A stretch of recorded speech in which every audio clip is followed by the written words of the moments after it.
as well as the team at GRSB for all the work you put into to hosting us here at Hamburguer University and this conference. I know it takes a lot of work. So to start, I just want to say how pleased I am to be here in Brazil at this conference.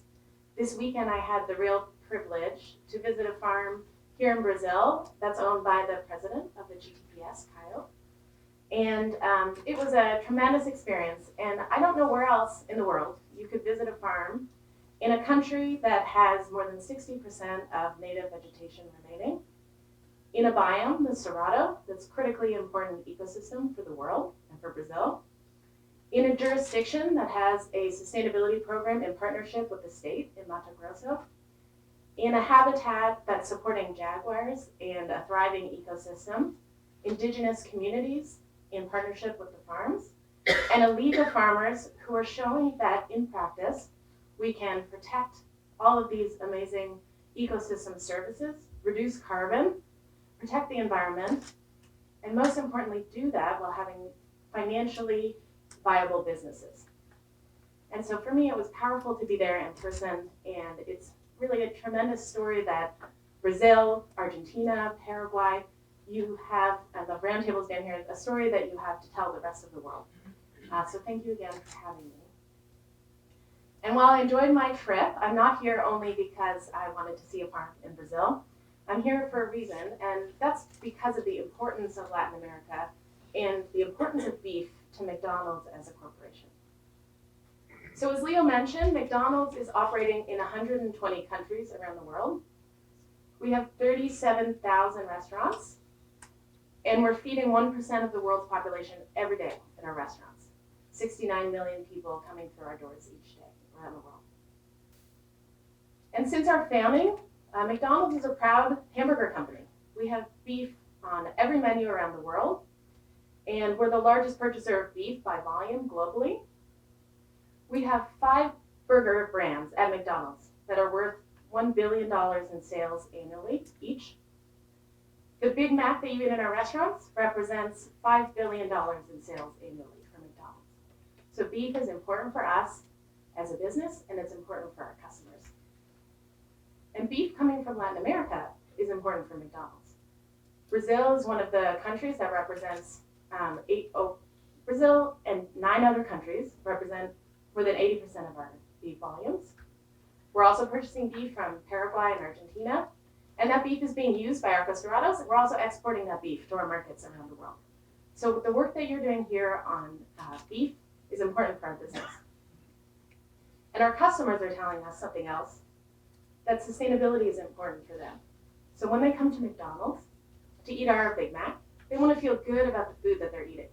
And they tell us that sustainability is a critical part of making them feel good about the food that they're eating at McDonald's. And so the work you're doing here and that the GRSB is doing is very important to McDonald's as a company. That's why we created our Scale for Good initiative that Leo mentioned.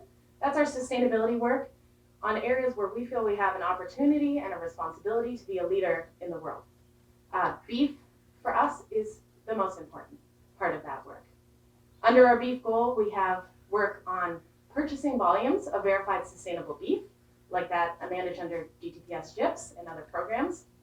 We have goals to support farmers to share information with one another on best practices.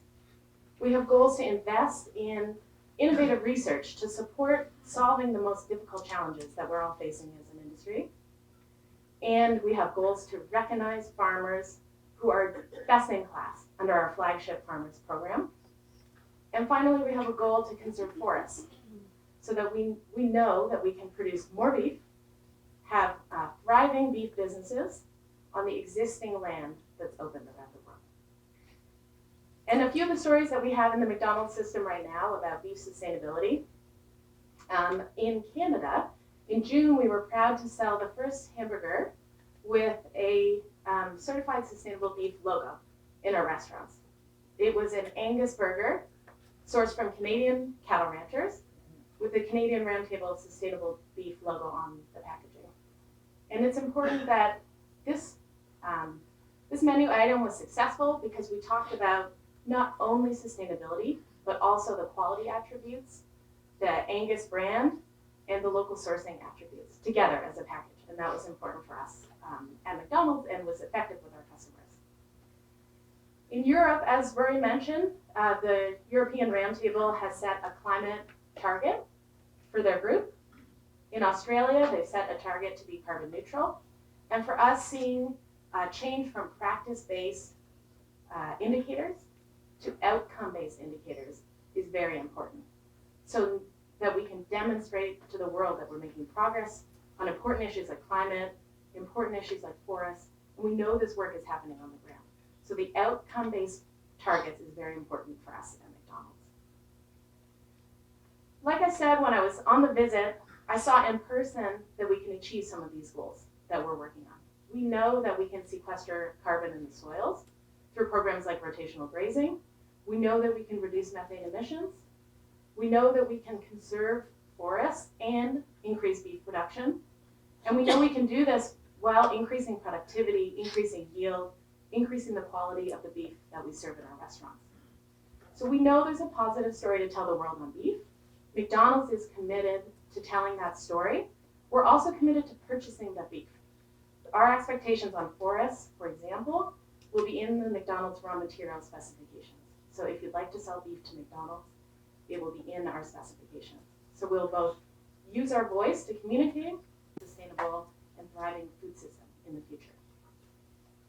So that is everything from McDonald's, but I'm really pleased to be here, and I hope that I can meet with everyone in person. I'll be here over the next few days, and thank you again for inviting us to be here with you.